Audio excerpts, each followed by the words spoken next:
Hi, everybody. I am Christy Craig. I'm the publisher here at Hidden Timber Books. I want to welcome you to another small press author reading event. And I'm really excited to have Jeannine Ouellette here today to read from her memoir, The Part That Burns. Just to give you a little bit of background about Hidden Timber Books, we're a very tiny press in Milwaukee, Wisconsin. And we started running this series, a small press author reading series, in order to highlight other small presses around the country and elsewhere and authors who have their works published by a small press. It is a great way to build community, a great way to bring readers and authors together from all over. Even though we're missing our in-person events, these online events have been a nice way to connect when maybe we couldn't do otherwise. And hopefully we can continue this even when we do meet in person so that you have opportunities to do either or and still get to see all the great authors that you'd like to hear read. Let me tell you a little bit about Jeannine Ouellette. She is an author and a teacher. Her work has appeared in Collects, Narrative, North American Review, and more. Her work has been supported by the Malay Colony for the Arts and the Brush Creek Foundation for the Arts. She teaches at the University of Minnesota, the Minnesota Prison Writing Workshop, and through Elephant Rock.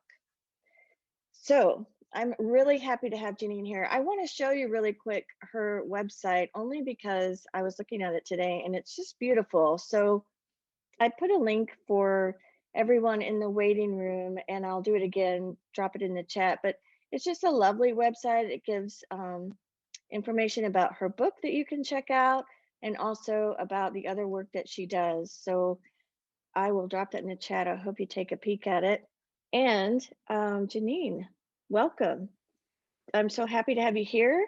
I'm looking forward to hearing you read and talk more about your memoir. And I will pass the baton for you, and then we'll do some questions and answers throughout. Awesome. Thanks so much for having me here, Christy. I really appreciate it. And thanks everyone for taking an hour out of your Saturday afternoon to hang out with us.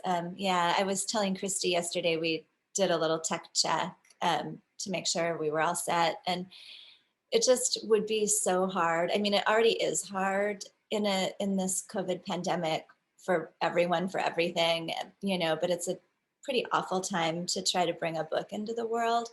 And if it weren't for all of the, presses and reading series and bookstores that are rising up to do these virtual events for writers, I just don't know what it would be like. It would be so sad and terrible. So anyway, so thank you. But the events wouldn't be anything if nobody came. So thanks for being here. I'm going to do just a short reading to start with us off, I guess. And this is from the second chapter of the book. The chapter is called Tumbleweeds. And I'm going to read the first part of Tumbleweeds. And there's really nothing special that you need to know at this point in the story, except I'll just tell you that the narrator and her family have just moved to the state of Wyoming from the state of Minnesota. Tumbleweeds. I don't believe in jackalopes, but people have to make up their own minds about these things. A jackalope is a cross between a male jackrabbit and a female antelope.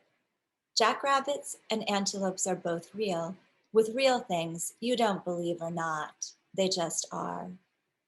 Douglas, Wyoming is the jackalope capital of the world because it's where the first jackalope was spotted by a trapper named Roy Ball in 1829. So maybe jackalopes did exist back then. But it's 1975 now, and supposedly jackalopes are extinct. Still, people report sightings near Douglas all the time. I love our house in Douglas. It's white and green with a cozy front porch that juts into our little square yard of brown grass with one spicy pine tree. Inside, wooden stairs lead up to my bedroom, which has a slanted ceiling and peeling wallpaper that smells of fire and old books. Next to my bed is a square-paned window glued shut with paint. Pine boughs scratch against the glass when the wind blows. In Wyoming, the wind always blows. In front of the old Douglas train depot is a giant statue of the jackalope painted gray and white.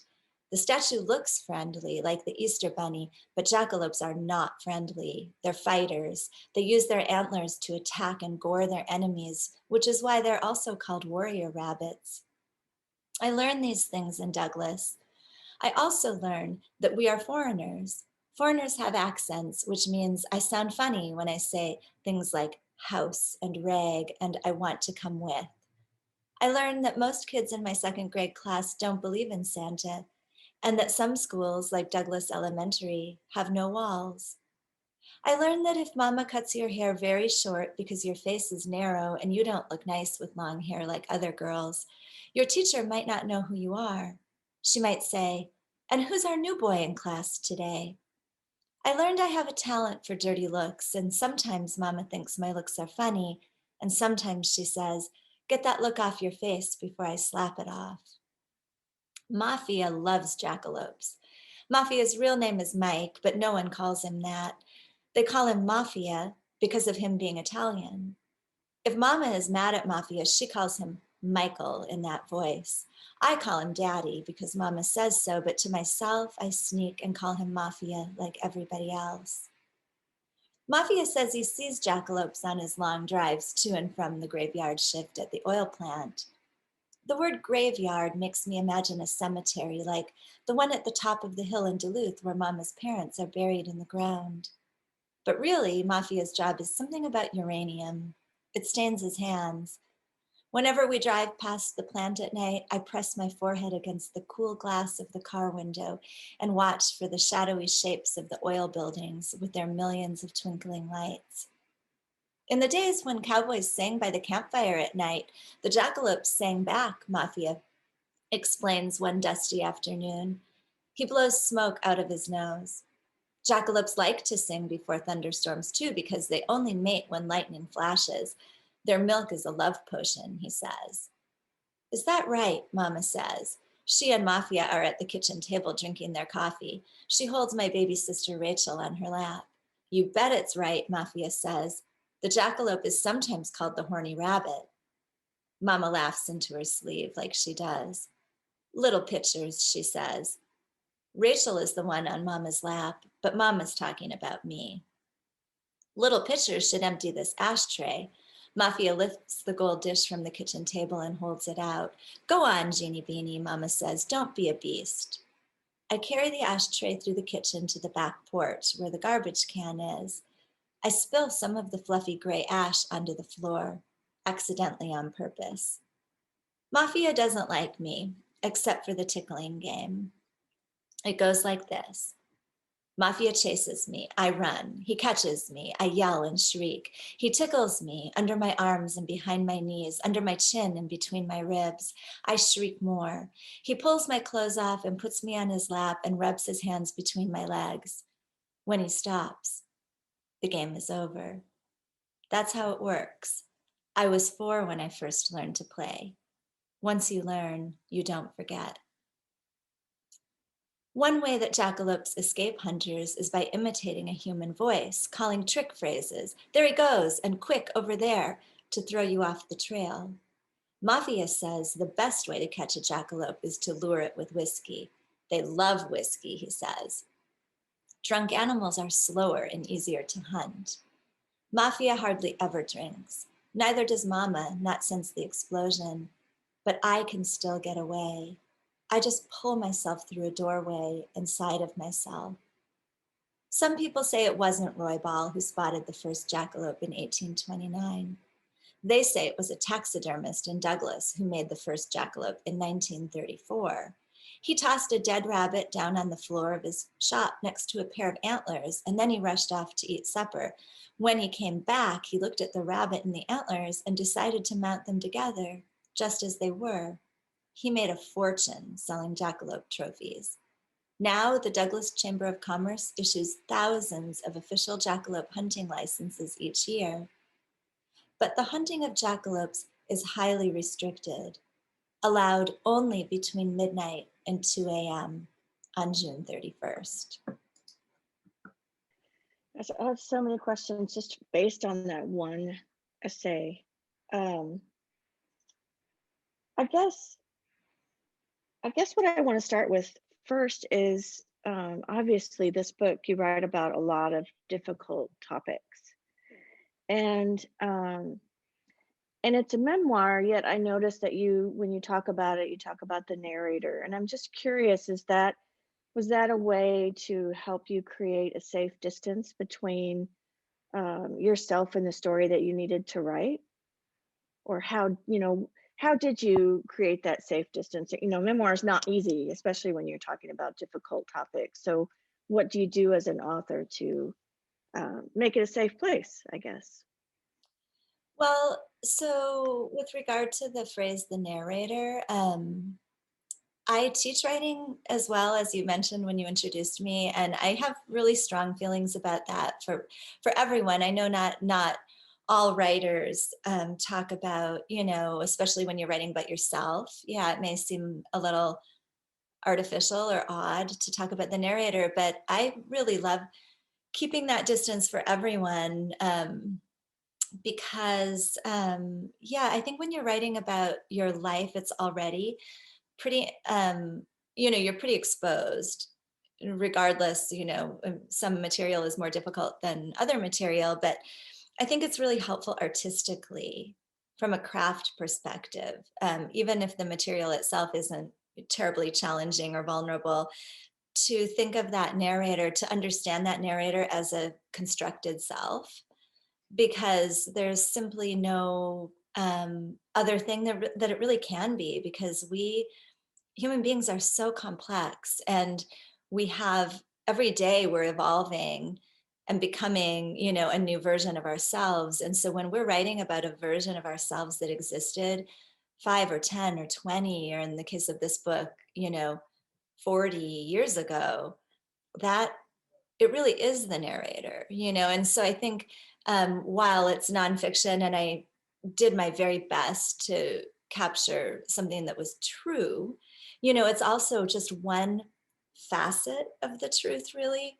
because the truth also is way too complex to capture. We're constantly making decisions about what to put in and what to leave out. And we're making something that hopefully, like Joy Williams, the novelist, fiction writer Joy Williams says, like, it's like we're going at something that's sort of realer than real, is how she puts it, almost like hyper real. But again, it's still a construction. So anyway, so that's why I like to use that term. And when I teach writing, I find that when people are talking about each other's work in a group, that it feels much more honoring and respectful of the writer to talk about the narrator versus saying, you, or like, tell me about that part where you did this or this happened to you. Versus, if we can talk about the narrator, it allows people to really honor the fact that person made something and they took effort and skill to craft it, which is very different from like a diary or a journal. Or yeah, I think that it's respectful of the artist to say it. So, and it makes a safer writing space. Yeah, I like that. I like that, respectful of the artist and they're recognizing they've done this work. That is a great reason to use that term. Um, I also, what I really liked too, and I found this in a couple of different places in your book, the idea of doorways. And in this essay, you're talking about a doorway into yourself, which I think, we can all understand what that means. But there's another one, the chapter called Mother, and you write, "When I grow up, I will be a mother. This is a doorway." Mm-hmm. So I love that theme of doorways, and just like what you're talking about, that idea of, you're writing about this person who was 10, 20, 40 years ago, and that idea of a constructed self, and just, I don't know, I would like to hear a little bit more about that idea of doorways, and how that works for you in this book, but especially, does it show up in other writings that you do, or other work that you've written?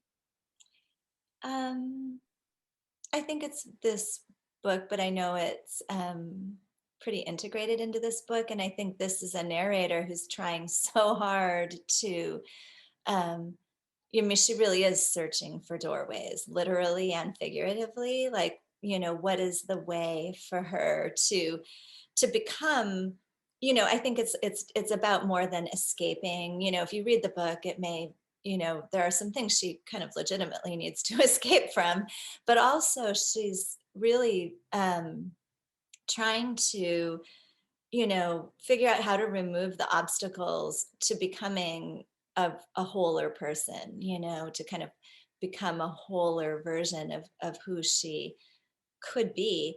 And I think so that line, this to the motherhood, could be a doorway. I think what we're seeing her do, I hope, in the manuscript is sort of keep crossing over these thresholds into new versions of herself, which sort of brings us back to that question about the term the narrator, because some of you may know Joan Didion said something along the lines of that she likes to stay on nodding terms with her former selves. And I think that as writers, we think about this specifically because we write things down and then they live in the world. I started writing essays for publication when I was in my 20s, and I was editing a parenting magazine at the time. Like one of the, how you have those in your communities, sometimes the local parenting magazines. So this was called Minnesota Parent. And I wrote an essay. I was the editor, so I had like an editor's column. And I wrote about how my husband at the time and I had 2 children, and we were only going to have 2. And we later had a 3rd. And, so this idea of like, our ideas change, our plans change, and yet these essays, these stories we tell about ourselves live in the world. And so so I think that we're hyper aware as writers. It's like, oh, that's interesting, that version of myself who believed that or planned that doesn't really exist anymore. It exists, but that's not really exactly who I am anymore. So I don't know how I got on that tangent, Christy, but about the motherhood could be a doorway. So for this person, I wanted, definitely my whole life have loved children, knew that I wanted to have children in my life. And I think that for the narrator at that time, this idea of, creating a family, having kids, being a mom, having a chance to, make your own kind of family was definitely something that was like a metaphorical doorway. Yeah, thank you. I want to make sure that everyone knows you are welcome to ask questions as well. I'm just kind of here getting the conversation started, but if you have something you'd like to say or ask, be sure and just drop your name in the chat, and then we'll get right to you. I wondered if you would like to read another excerpt. I'm not sure if you picked certain ones, but a couple that stood out to me. One of them is the 4 dogs, maybe 5. I love that that line, expectations can be slippery.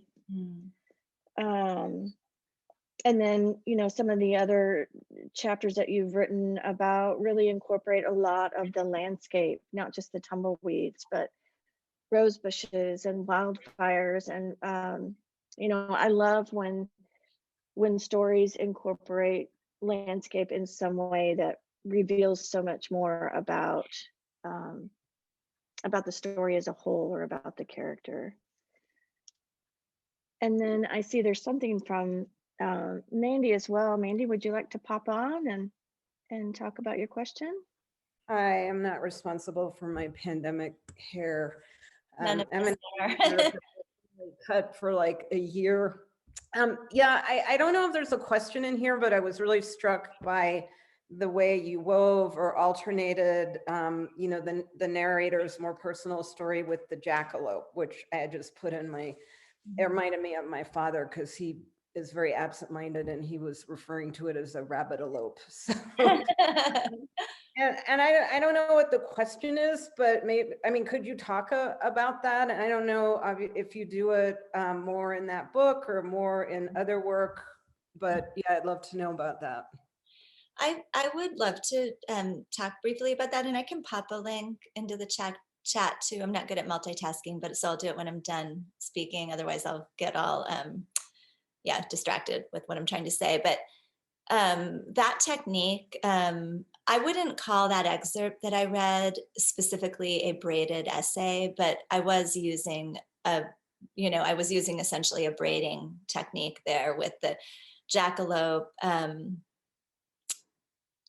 this sort of folklore and history and behavior of this mythical creature with the narrator's personal story. And that is a technique that I use a lot throughout the manuscript in different ways and to different extents and degrees. And the reason that I did that, I had a lot of different reasons for doing it, but I would say that the main reason that I was experimenting with a lot of braiding was because braiding is it's one form of something called a literary constraint. And so I used other types of literary constraints in the manuscript as well. And the reason that I used them is to handle like really difficult material. So, and not just for the end result, because in some cases, whatever the constraint was, I ended up mostly removing it in the final version.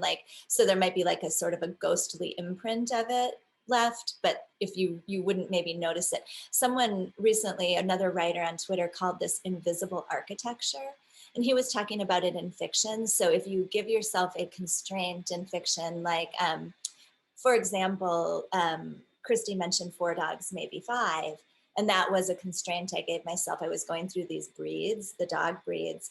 And then the original version of 4 dogs, maybe 5, there was a lot more information about the breeds themselves and sort of their needs and behaviors and size and weight and what kind of fur they had and all that kind of stuff. And in the end, with that piece, which grew very complex by the time it reached its final form, the breed information, kind of that constraint and what I was braiding in, mostly got taken out because it was no longer really serving the piece on the page, but the constraint itself did a great service to me as the writer in terms of giving me a way in to these really, really hard stories to tell. And not just hard because there's a lot of emotional, there's trauma in those stories. So that makes them hard to write about, hard as in it's a difficult emotional experience. But for me, the difficulty, these things were a long time ago. So the more difficult thing than the emotional burden of the writing was how to do it well and have it be something that would be, I wanted there to be beauty in it. Like I wanted to be able to take stuff that was actually really heavy and raise it up so that there was some artfulness to it. And that, I feel like the darker the material gets, the harder that is to do while still maintaining some sense of truth. So I wasn't trying to pretty it over, or gloss it over, but rather to find a way to, to approach it that it could have, I guess more levity and more air in it. And so with the braiding in particular, so I'm getting to my point here, what I found and what I hope is most people's experience on the page is that when I was juxtaposing incongruities, so braiding gives us this incredible opportunity to juxtapose 2 or 3 different things that don't really seem to go together. And so the rest of Tumbleweeds, that's the first section. It's a 5-part essay or story. And there's also, I did the mating and breeding habits of the Western meadowlark was one of the braids. I did the inauguration address of Jimmy Carter. was one of the section braids. I did the botany of tumbleweeds was one of the section braids. And then I did the sort of history. You mentioned mother, Christy. So that was the braid in that section is sort of the history of the evil mother slash stepmother in fairy tales and folklore. So in each section, it had its sort of like, this thing that I was requiring myself to work into the personal story and braid it in, and with the hope that they would play off of each other, so that when you put two things next to each other as human beings, we look at those two things, and because of the way our brain is wired for story, we immediately start making connections between those things. I when I teach writing, I say, if I put an apple and an orange on the table, someone looks at those, we start making associations. Oh, they're both fruit or whatever. We're making a story. Someone's hungry. Somebody in this house likes fruit. If you put an apple and a knife, then it's right away a different kind of story. And so if you put an apple and a pie tin or something, so right away things are starting to speak to each other.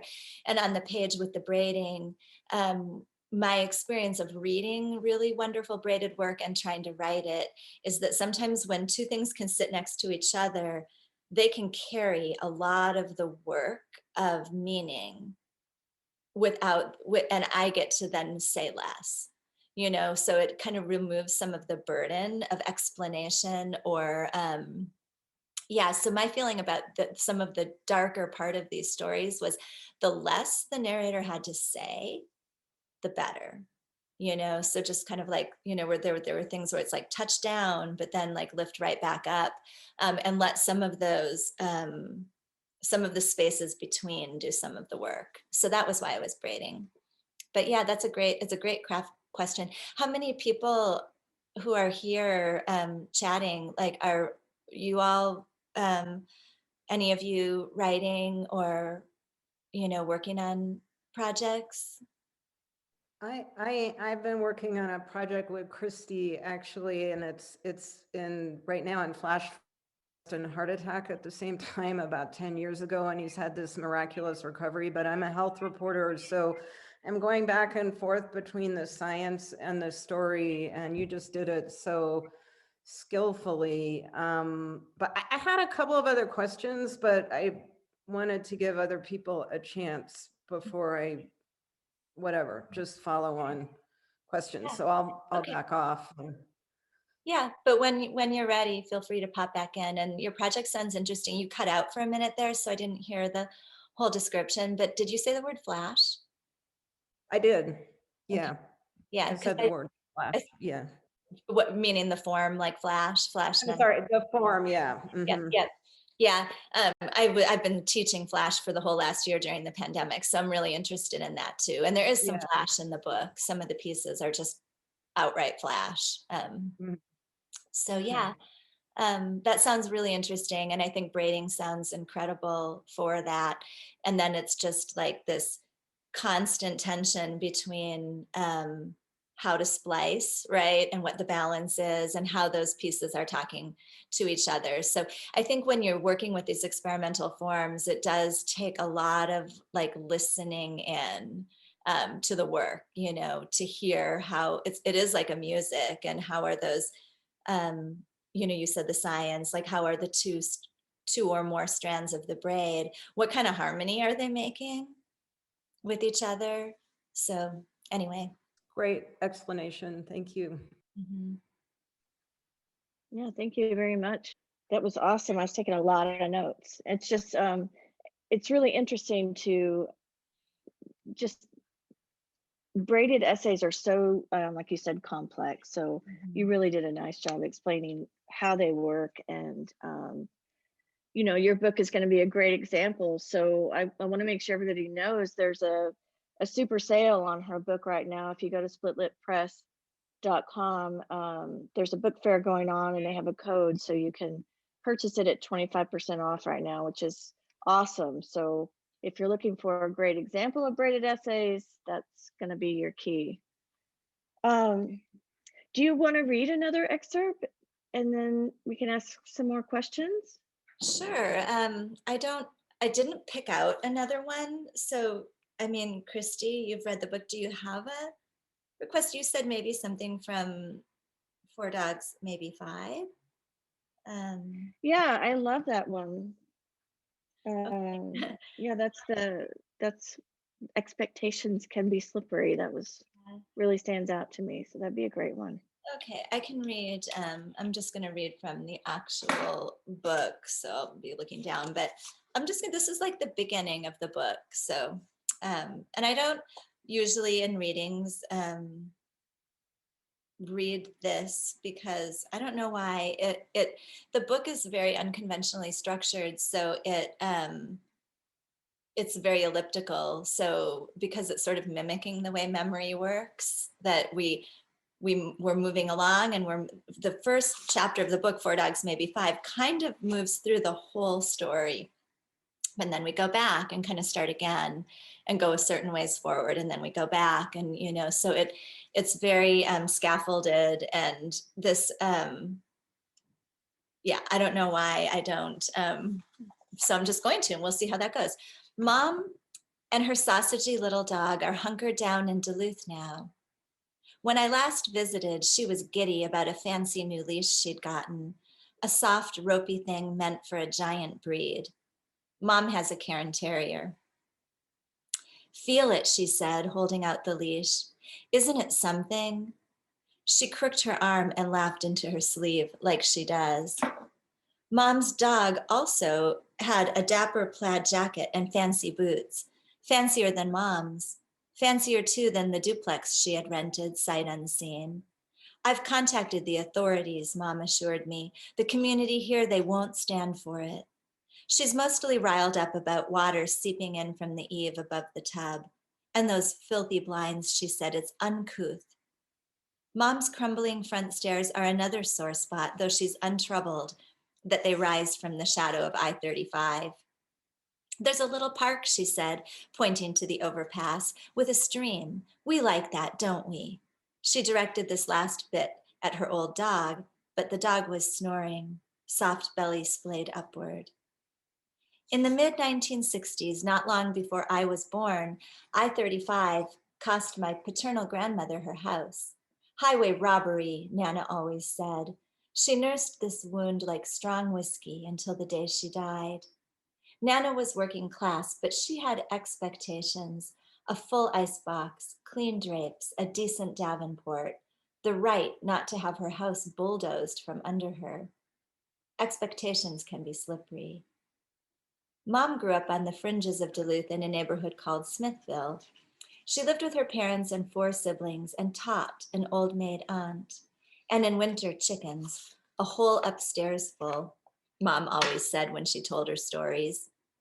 Imagine the squawking, imagine the chicken shit. This was the 1950s. Indoor plumbing was widespread, but Mom's family still had an outhouse. They also had an uncle who sawed a house in half, roof to mortar, and a cousin who filed his eye teeth to points. Drinking was a pastime. Mom was orphaned at 17, the same year she got pregnant and married my father. After she divorced and remarried, Mom got the hell out. I wonder if she and my stepfather, as they shot west with us for all the oil jobs, laughed at Duluth's iconic 70s billboard, "Will the last one to leave Duluth please turn out the light?" Not until decades later, at the age of 68, did Mom get headstrong about moving back home. She set to work selling her condo in the heart of Minneapolis, where she'd long lived, long enough, in fact, that she owned the condo outright, a sunny, hardwood sort of place in a gracious brick building. Fire trap, Mom said. And the park across the street? Crime pit. With her daughters in Minneapolis, along with 6 of her 7 grandkids, Mom had no one left in Duluth. I have a niece, she said, and Facebook friends. I don't need any ruckus. I need peace and quiet. I wonder, did Mom ever expect the many moves that hole punched our childhood to end with more peace, more quiet? She never said so. Mom taught us that when small things go missing, her favorite hairbrush with its yellowed bristles, her wide black comb, her silver sewing scissors, You look for those things until you find them. Look harder, she would say. Use your goddamn eyes. But when big things go missing, men, houses, dogs, you don't ask questions. You don't mention it again. You simply move on. I really like that chapter about the dogs. And well, it's not about the dogs, but you know what I mean. I do know what you mean. It's not really about Yeah. the dogs, is it? No. But all of your themes are there. The generational trauma and expectations and the reality of it all. And just that idea again of the landscape from Duluth to Minneapolis and the changes and what's acceptable and what isn't at certain times. So yeah, I do want to, Mandy, if you've got more questions or if anybody else has a question, please go ahead and ask.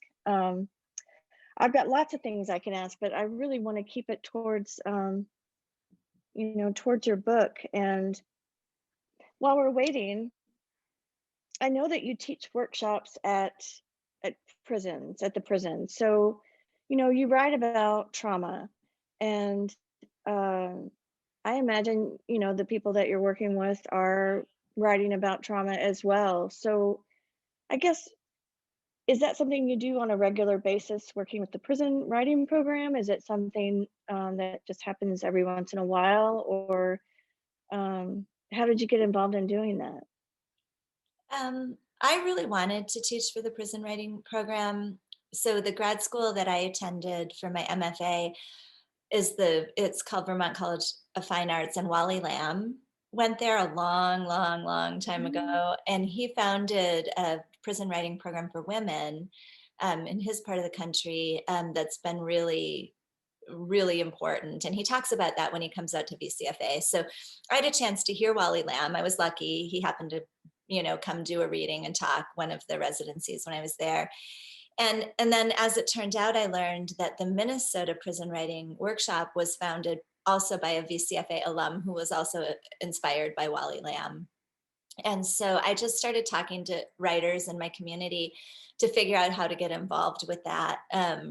So I still mentor, but I volunteer mentored for a long time. And so that is where you work one-on-one with an incarcerated writer. And so just exchange work through the mail, which is very much the way a low residency program works, except now, of course, it's mostly over email, not actual mail, although some of the advisors still required it be actual, physical mail.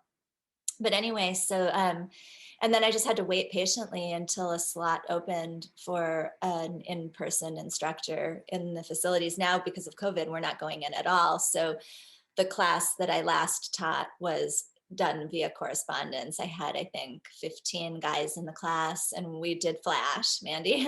So I was teaching Flash. It felt, and they really liked it. It's so appropriate for this time.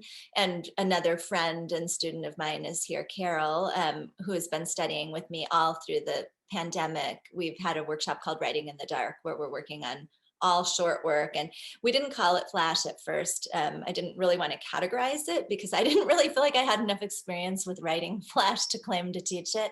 But then over the course of the year, I felt like I acquired enough experience to call it Flash. But so with the trauma, Christy, with the heart of the question there, I don't know about this. So I'm going to go out on a limb right now because it might be me. It might be me. But I feel like everyone is trying in some way to get at, to get, I think we all have we carry certain traumas. And I think people who are drawn to writing, people who are drawn to art, music, painting, there's a way in which we use art that we naturally understand, that art, back to the doorways, that, this too is a doorway. Like art is a doorway into and through experiences that really can't maybe be integrated any other way. So I find that in every, other than like academic, I also teaching some writing classes at the School of Public Health for like PhD and master's students, and they're not writing about trauma. They're writing about very important research and science that's not personal at all. But with that exception, I feel like in all the environments that I teach in, people are eventually wanting to come to the page and explore some of the deeper places. So yeah, it certainly happens in the prison writing classes, but it is not, but it's not unique to that environment. And so for me, it's been really important to, I don't claim any particular expertise or specialized training. I see workshops where people will say, you know, like it's specifically for trauma writing, or, you know, but I have studied it a lot on my own, and back to the writing constraints, like what are methods that make writing about difficult things safer for both the writer and the reader? And so what are ways that I'm not like, for myself as an artist, I'm not interested in recording the trauma. I'm interested in transforming it. So I can't, you know, erase the fact that it happened, and I can't, but in a way, actually, you kind of can. Andre Aciman has an essay it was in the New York Times about 8 years ago. It's called How Memoirists Mold the Truth. And so you can jot that down if you're interested in this kind of thing. And he's a brilliant writer. And the title of the essay is How Memoirists Mold the Truth. And if you don't have access to the New York Times, I wonder if I have a PDF I can put in the chat. But anyway, what he's talking about is how it's all very quantum. Like Einstein said that there is no past or present and future, where everything is now. You know, we just don't have the human doesn't have the capacity to experience everything all at the same time. So we have to divide things into this sort of linear concept of time, that what's behind us is behind us and what's in front of us is in front of us. But life doesn't really work like that. We're living in the past and the future all the time. You know, we're very rarely, if ever, has anyone actually succeeded, like really succeeded with being in the present moment for more than a couple seconds at a time? It's really hard. And so our experience of life is not linear.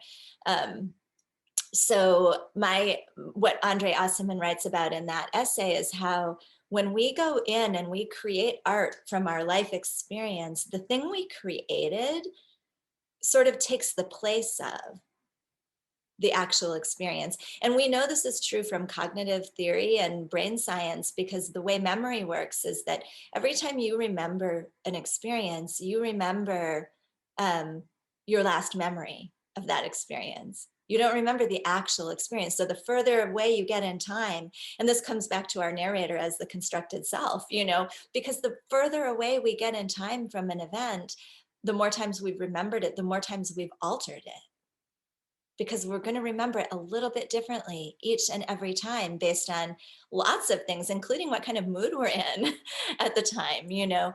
And so so this idea of being able to transform life experience, I think it's kind of magical.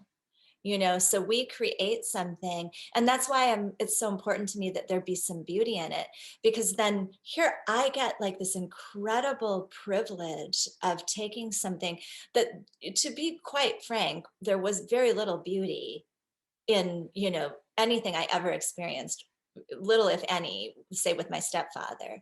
But if I get to make some art out of that has some sense of, you know, like the beauty of the human condition, that can give someone an experience that is not wholly dark, that's kind of magical. And then that thing, I feel like that thing that I made is now realer. So as Joy Williams says, realer than real, it's actually realer to me now than the actual thing that happened, or the things that happened. And I do think that that is an incredible opportunity, like that we can do that as artists. And so I'm very passionate about about the way that I approach teaching with regard to the writing about traumatic things, because I do think we also need to be careful not to concretize those traumas, you know, and do ourselves more harm than good by, yeah, I think concretize is the best word, but you know, there's a, when we concretize it, we're not lightening our load at all, you know, we're just miring ourselves in it even further. So I think there are methods that can be used, and some of them we've talked about, that are going to give a writer a much better chance of actually transforming that material, because you are, when you use different techniques and particular constraints, you absolutely will find yourself approaching your stories from unexpected angles and unexpected perspectives, because the constraints you've given yourself sort of force you off your usual path, you know, with the story that you think you know really well. And that's where really interesting things start to happen on the page. So yeah. Wow. That's so fascinating, all of that. Um, yeah, just thinking about all of that. And there's some great comments in the chat. There's also a couple of questions. Katie, if you want to pop in and ask your question, then Mandy, we can go back to yours if you'd like. Hi, I like to write essays as well, and I do also write about some trauma. Um, I just wanted to know, do you feel that when you write about trauma, do you discover, or do you discover your healing through the writing, or do you kind of wait until you feel that you're healed a little bit before you start writing? Or what do you personally do, and what do you recommend, if any? That's a really good question, and it's really tricky. I don't think there is one right answer. I really don't. And when I teach, and I'm going to apologize to Carol because she's heard this story so many times, but Emily Rapp Black, in her book The Still Point of the Turning World, addresses that exact question.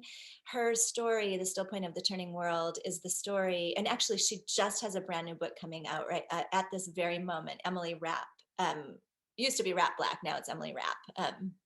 But her son had Tay-Sachs disease. And if you know what that is, it's a very tragic disease that 100% fatal within a child's first 3 years. So imagine being a parent and getting that diagnosis for your child, just harrowing, you know, incomprehensibly painful. And she was already a published writer, already teaching writing, you know, at a university during this experience. So, you know, was well acquainted with, you know, the page as a place that we process things, but also well acquainted with what you're talking about, which are these sort of like rules or adages, like, well, you can't really write about something until you have a certain amount of distance from it. And, you know, for me, that was true, but it was true because I didn't have the skills to write about this material. There's something I will say fundamentally, there is something very, very dark about childhood sexual abuse. It's really, you know, I don't really know how else to say it, but, you know, children are, you know, I mean, I think there's like a spiritual violation that takes place in a child's development. So, you know, I think that might be, it just took a really long time to feel like I had the skill to do it in a way that I could feel like was artful. But I always knew I was going to have to do it. It wouldn't let me go. I had to write this book. I had to do it. But Emily Rapp says that when she was trying to write during, you know, raising this precious child with Tay-Sachs, that she had to kind of laugh at her former self, who always, you know, had a little lecture that she would deliver to her students about how you can't, you know, you need distance, and she would have paper dolls and like what we were talking about earlier, the narrated, the constructed self, and et cetera and so forth, and you couldn't do it unless you had enough distance. But she found with her son, her only solace was to try to write her way through it. But she also acknowledged that the healing did not come from the writing itself. And I think this is super important, The healing came from the crafting. The healing comes from getting in there and wrestling with the sound of it and the language and the what we were just talking about earlier with braiding. It's like, ooh, what kind of harmony is that making? You know, what's happening here? It's from the craft. It's from the hard work of chiseling and shaping and all those decisions about what to leave in and what to take out and what's, you know, what's working and what's not. I think that is transformative. And so I think that for all of us, you know, The Still Point of the Turning World is a beautiful book, and she wrote it from the middle of the trauma. So I don't think there is a set rule, but I do think one set truth I would say, and I believe at least, is that the healing, the transformation comes from the craft, not from the writing it down. So it's got to be that hard work of revision is where that sort of magical inner gift comes. Yeah. Mandy, you said something about Jimmy Carter. Do you want me to answer that? It's fine. I think we're close to time, but I'll recuse It's myself. okay if you want to ask.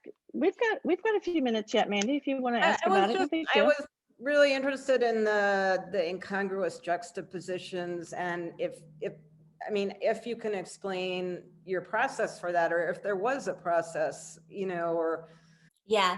Well, you know, it was different in each case. It really was. It depended on like why I was writing what I was writing and so forth. There's a different story behind each one. But the Jimmy Carter, that is a true story. You know, like I did play Jimmy, well, you haven't probably read it, but the narrator is doing a play with her friend in the book. In my real life, it was my sister, and being Jimmy Carter. And so when I started like, and I mean, I love Jimmy Carter. And, you know, when I was very like at that formative age around the age of 10, and he was I was living in a tiny town in Casper, Wyoming. He was not a popular guy. So like my lived experience of Jimmy Carter was like everybody hated him. And so that's what's sort of coming out in that segment of the story. But Jimmy Carter, you know, and then of course I have those vivid memories of the hostage crisis, which happened like right after this, where the point in time where this story is set. So when I actually started working on that story, I started I wanted to know more about Jimmy Carter and that time. And I found the text of his inauguration address, and it's actually, you should go find it, but it's kind of amazing. And so this kid, the things that he said in that inauguration address, I was able to pluck out these quotes where it's like this narrator is like, feels like he's talking right to her, you know, and like saying these things and like, you know, we're going to have, you know, it's going to be a brighter day, but it's everybody's responsibility. And I'm butchering it, but you know, these beautiful words that he was saying. And there was to me like this really interesting way that it was both like uplifting, but also like this 10-year-old was taking it literally. And it was also sort of like, I guess like politics kind of always feel that way. It was sort of also like completely useless to her. You know, it gave her no help in the situation that she was in. So it had that sort of dual, you know, purpose. It was like sort of like hopeless hope. But yeah, so in each case, it was just depending on what the story. One of the stories I started it from a prompt from one of my grad school professors who told us to use certain things, like something useless, something 100% necessary but totally useless. And then there were several other things that we were supposed to put in there. And that turned into the scene where the narrator is trying to build these stairs out in the backyard. So my thing that I deemed useless, because her stairs don't turn out, they don't go anywhere, she can't, you know, they're not going to be anything, but also totally necessary, because to her, those stairs represent, again, sort of like the possibility of a doorway. So stuff like that, it was all very, and sometimes I had to test it and some things didn't work, you know? And I think that's super important to bear in mind when you're doing this kind of thing, is like to not be too attached, because I tried a lot of different Brady things that I was like, oh, okay, that is not working. Or it wasn't having the effect that I wanted it to have. You know, it wasn't like the breeds of the dogs that I just had to say, you know, that was a cool idea, but it didn't work. So I took them out, but the dogs stayed. Gosh, yeah, those are great questions, Katie and Mandy. I'm really glad you asked them. And I'm just, what I wrote down was that research itself is a doorway into and through some experience or story. So I think that's just going to stick with me. I love hearing stories about just research, and then how all of a sudden, your mind just sort of blows open and you're like, oh wow, you find so much meaning in just that one thing that relates to whatever story it is you're trying to tell. Yeah, very cool. Well, it is 3 o'clock, and it's just been a fascinating time with you. Thanks so much, Jeannine, for being with us. And I hope that you will all go to the link at splitlippress.com and check out her book. I hope Carol mentioned her website again and how great it is to work with Jeannine. So I hope you will check that out as well. I had more questions to ask, but you know what? It is perfect the way it is. So, I'll do my own little investigating just to read a little bit more about the classes that you teach and the kinds of things that you're doing outside of the work you did on your memoir. So thank you again for being here. I really appreciate your time, and thank you everyone for joining in. I hope you'll stop by hiddentimberbooks.com again. We've got more readings coming up down the line, poetry and memoir and novels and lots of stuff. So pop over to our website. They're always free and online and a lot of fun. So thank you everybody, and thank you, Jeannine. Thank you so much. Thanks, Christy. Thanks, everybody.